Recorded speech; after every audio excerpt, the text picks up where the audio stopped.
আমি বলার মানিক বলবো, আপনি শুনবেন নাও শুনতে পারেন, আপনি বাধ্য নন। রাধে রাধে। কিন্তু ভালো কথা আমি বলে যাব। আজকে ভালো লাগছে না, কিন্তু মনে রাখবেন পিত্ত রোগ থাকলে রসগোল্লা খেলেও তিতো লাগে। যখন ওই তালমিছরি খেয়ে খেয়ে রোগটা ভালো হয়, তখনই রসগোল্লাটা মিষ্টি লাগতে শুরু হয়। নিতাই গৌর হরি হরি বল। হরি হরি হরি বল। মাংসতে মাংস বৃদ্ধি, দুধে বাড়ে বল। এখনকার দিনে যদি দুধ খেতে বলেন, কি বলবে? দুধ খেলে আমার গ্যাস হয়। দুধ খেলে গ্যাস হয়। হতভাগা মায়ের পেটে জন্ম নিলি আর কি খেলি? প্রথম 5 বছর কি খেলি রে? হ্যাঁ, ঠ্যাং খাচ্ছিলিস নাকি? কি খেয়েছো বাবা? দুধ খেয়েছো, সুষম আহার। এখন খেলে বলে গ্যাস হবে কেন? অখাদ্য কুখাদ্য খেয়ে পেটটার 12টা বাজিয়ে দিয়েছি। আর দুধ ভালো লাগবে কি করে? রাধে রাধে। আমার বাবা কীর্তন গায়ক সন্তোষ মুখার্জি, এখনো পর্যন্ত কীর্তন করে, আমার থেকে বেশি ভর্তি। আমি তো বলি, বাবা তুমি এত ভর্তি পাও কি করে? বলে, আমরা তো ভেজাল খাইনি রে বাবা। এখন তো সব ভেজাল খাচ্ছে, রাস্তার ধারে লাইন। ও যে কতদিনের তেল কেউ জানে না। আবার তেলের কথা বলতে এলে তারপরে প্রসঙ্গ। রাধে রাধে। তাহলে দুধে বাড়ে বল, দুধ ভালো, দুধটা গ্রহণ করুন, দুধে ক্ষতি হবে না। যদি গ্যাস হবে মনে হয় একটু চিনি মিশিয়ে নিন না। রাধে রাধে। নিতাই গৌর হরি হরি হরি বল, কাজ হয়ে যাবে। আচ্ছা, ঘৃতেতে লাবণ্য বৃদ্ধি। সব থেকে ভালো হচ্ছে তেল, ঘি। ঘি হচ্ছে সব থেকে ভালো। বলে ঘি খেলে ফ্যাট হয়। হ্যাঁ, কি খাবে? সাদা তেল। আমাকে একজন বলছে, বাবা আপনারা তো কীর্তন করে নামবেন, লুচি করে দেবো। আমি বলি, বাবা রে, তেলের খাবো না বাবা, আমাকে শুকনো মুড়ি দেবেন। বীরভূম আর মেদিনীপুরের এইখানে মিল বাবা, মুড়ি আমরা দুজনেরাই ভালোবাসি। মেদিনীপুর আর বীরভূম, মুড়ি পেলে আর কিছু চাই না, না দিলে হবে কিছু। হ্যাঁ, আমি বলি, বাবা শুকনো মুড়ি খাবো। মানে না বাবা, লুচি করছি। না না, সর্ষের তেলের নয়, ঘিয়ের নয়, সাদা তেলের। সাদা তেলে ক্ষতি হবে না। আমি তখন মনে মনে ভাবলাম, সাদা তেল মানে রিফাইন্ড অয়েল। তেলের গোষ্ঠী ষষ্ঠী পুজো করলে যে তেলটা হয় তার নাম হচ্ছে সাদা তেল। কিছু মনে করবেন না বাবা।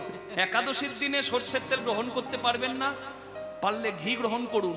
অনেকে বলে একাদশীর দিনে বাবা আমি সাদা তেলের অনেকে পাই, তা আমি সেটা নিয়ে প্রসঙ্গ বলবো না। একটা দিন আপনি পেতে পারেন, কিন্তু আমার কথাটা হচ্ছে এই সূর্যমুখী তেল, সানফ্লাওয়ার তেল মানে সয়াবিন অয়েল, বিভিন্ন কোম্পানি বানায়, কোম্পানির প্রতি আমার কোনো আক্রোশ নাই।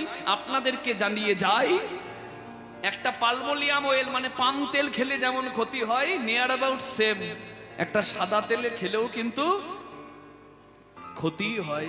কারণ তেলটাকে রিফাইন করে করে করে করে ওর পুষ্টিগুণ আর কিচ্ছু রাখে না।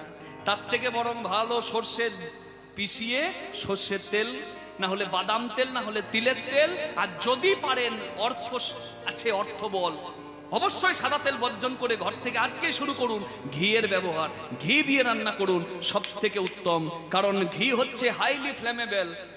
400 to 500 ডিগ্রি সেন্টিগ্রেড তাপমাত্রার কাছাকাছি সম্ভবত বার্নিং স্টেজ। মানে বুঝতে পারছেন, গ্যাসের ফ্লেমটা এমনি করে বাড়িয়ে দিন কেন, যতই বাড়ান, ঘি কিন্তু যতই তাপ দেন না কেন, ঘি কিন্তু তার পুষ্টিগুণ নষ্ট করে না। ওই জন্য ঘিয়ের ব্যবহার হচ্ছে সর্বোত্তম ব্যবহার। নিতাই গৌর প্রেমানন্দে হরি হরি হরি হরি হরি বল। আমি তো সায়েন্সের কথা বলে দিলাম মা, অযুক্তিকর কথা বলবো না, শাস্ত্রের সঙ্গে বিজ্ঞানকে মিশিয়ে দিয়ে বলে দিলে গেলাম। আর যদি পারেন শুদ্ধ হওয়ার, কেন শাকেতে শাকে বাড়ে মল, শাকাহার বেশি করুন, কাউ কোষ্ঠকাঠিন্য হবে না। নিতাই গৌর প্রেমানন্দে হরি হরি হরি বল। প্রত্যেকে শুদ্ধ হারি হবেন, এইটুকু প্রার্থনা সবার কাছে। প্রেম সে বলুন রাধা রানী কি জয়, শ্যাম সুন্দর কি জয়।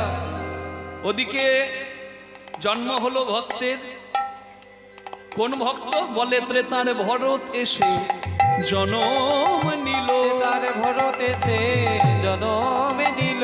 সবাই বদনে ভরে হরি বল। তার ভরত এসে জনম নিল, বদন ভরে হরি বল। ভারত ভূমি ধন্য হইল, আনন্দে হরি বল। ভূমি ধন্য হলো, প্রেমানন্দে হরি বল। ভূমি ধন্য হলো, প্রেমানন্দে হরি বল। তার ভরত এসে জনম নিল, জনমিল সুদামা। যে সুদামার কথা আমরা শুনবো তার পূর্ব পরিচয় আছে। হরি বল। প্রমাণ রামায়ণে রামানুজ ভরত মানে রামের ভাই ভরত পরের জন্মে কৃষ্ণ ভগবানের বন্ধু সুদামা হলো। রাধে।